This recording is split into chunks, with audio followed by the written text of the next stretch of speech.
Bismillahirrahmanirrahim. Assalamualaikum warahmatullahi wabarakatuh. Pada video kali ini saya ingin membedah kasus berkaitan dengan persoalan dengan apartemen atau rumah susun.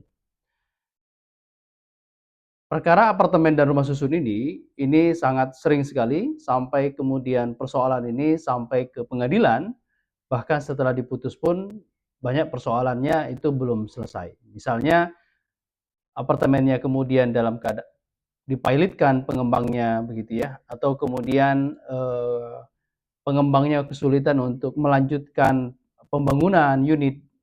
Nah, oleh karena itu akhirnya menimbulkan persoalan yang berkaitan dengan apartemen. Nah, saya sendiri sudah cukup banyak sebetulnya ikut serta dalam menyelesaikan persoalan yang berkaitan dengan apartemen ini. Nah, sebetulnya untuk istilah apartemen ini sebetulnya ini adalah merupakan kata serapan bahasa asing dan di dalam peraturan perundang-undangan itu tidak dikenal istilah apartemen. Yang dikenal adalah terminologi rumah susun. Itu yang kemudian tertera atau yang diatur di dalam undang-undang. Nah, hanya saja di kalangan masyarakat seolah-olah ada pemisahan atau pembedaan antara rumah susun dengan apartemen. Rumah susun terkadang masyarakat mengidentikan identik untuk kelas menengah ke bawah, begitu ya. Kemudian apartemen yang diidentikan dengan untuk kelas menengah hingga kemudian unit yang mewah itu kelas atas begitu. Nah, pembedaan ini sebetulnya lebih kepada strategi marketing saja sebetulnya. Hanya saja kalau di dalam undang-undang istilah apartemen itu tidak dikenal, yang dikenal hanyalah rumah susun begitu ya. Nah, hal ini kemudian sebagaimana kalau kita dilihat dirujuk di dalam undang-undangnya itu tertera di dalam pasal 1 angka 1 Undang-Undang nomor 20 tahun 2011 yang mengatur berkaitan dengan rumah susun ini. Nah, pertanyaan selanjutnya adalah bagi pemilik, maksud saya bagi pembeli unit, ketika dia membeli unit rumah susun atau apartemen, apa bukti kepemilikan atas unit yang dia beli?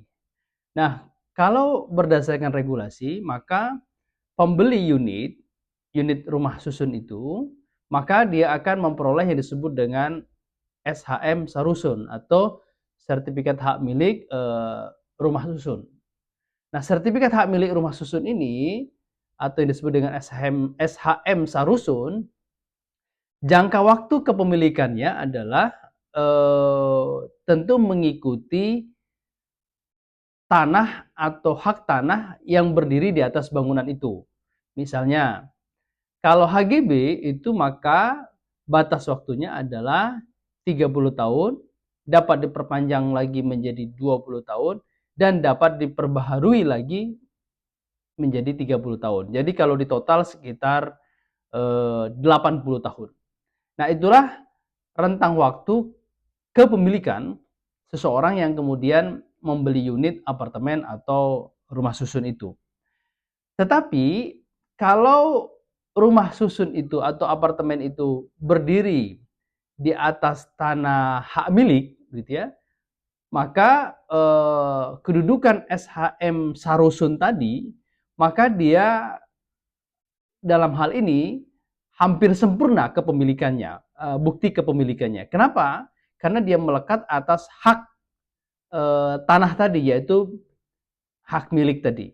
Nah, tetapi kalau kemudian dia berdiri di atas tanah HGB ataupun kemudian hak pakai atas tanah negara, maka tentu ada ketentuannya. Begitu juga dengan HGB ataupun hak pakai di atas tanah pengelolaan. Itu 30 tahun, diperpanjang 20 tahun, dan dapat diperbaharui lagi, yaitu 30 tahun sekitar. Jadi kalau di total sekitar 80 tahun. Nah, inilah kemudian jangka waktu kepemilikan atas SHM Sarusun tadi, yaitu sertifikat hak milik satuan rumah susun atau yang kemudian apartemen. Nah ini, jadi oleh karena itu bagi pembeli unit tentu harus kemudian memahami dan mengetahui betul bukti kepemilikannya, rentang waktunya seperti yang saya sebutkan tadi. Nah kemudian bagaimana kalau misalnya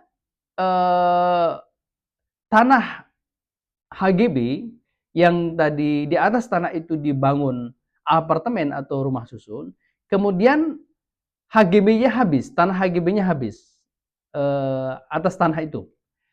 Pertanyaannya adalah bagaimana nasib kepemilikan apartemen?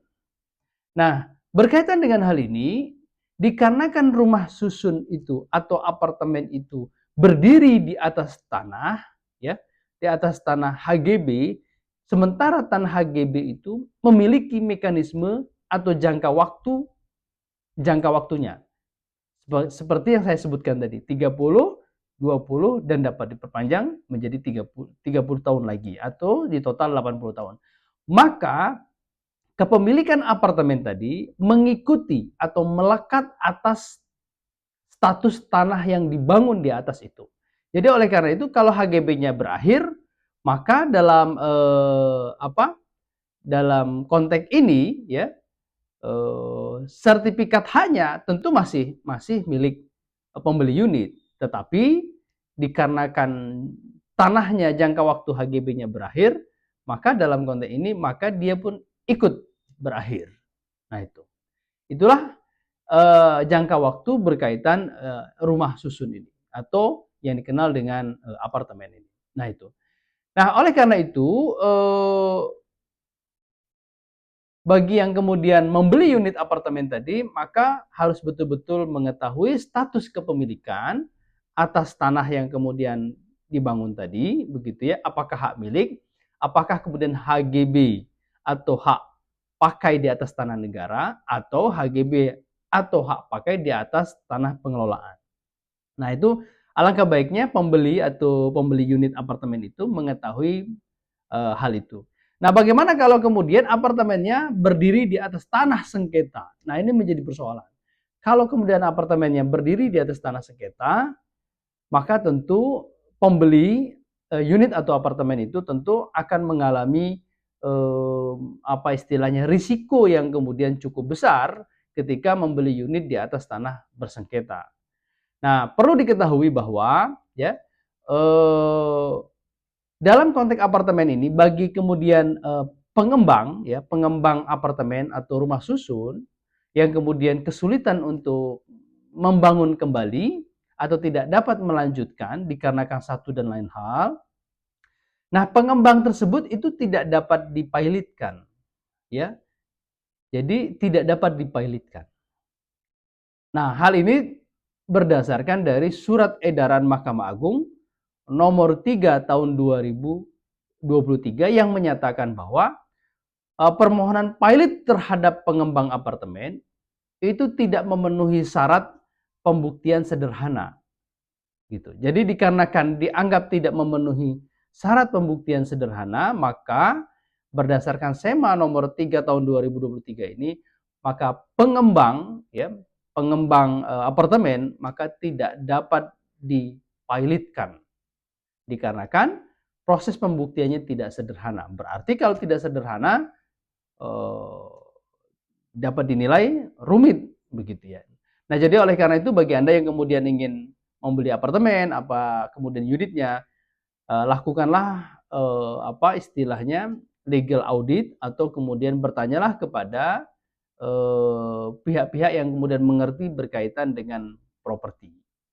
Demikian bedah kasus pada video kali ini, mudah-mudahan ada manfaatnya. Bagi Anda yang kemudian ingin bertanya, silakan Anda tanyakan melalui inbox email atau kemudian kolom komentar ataupun melalui chatting WhatsApp. Insya Allah nanti kami akan bedah kasus itu dan akan penanya akan kami rahasiakan. Demikian, terima kasih banyak. Sampai jumpa di bedah kasus berikutnya. Terima kasih. Assalamualaikum warahmatullahi wabarakatuh.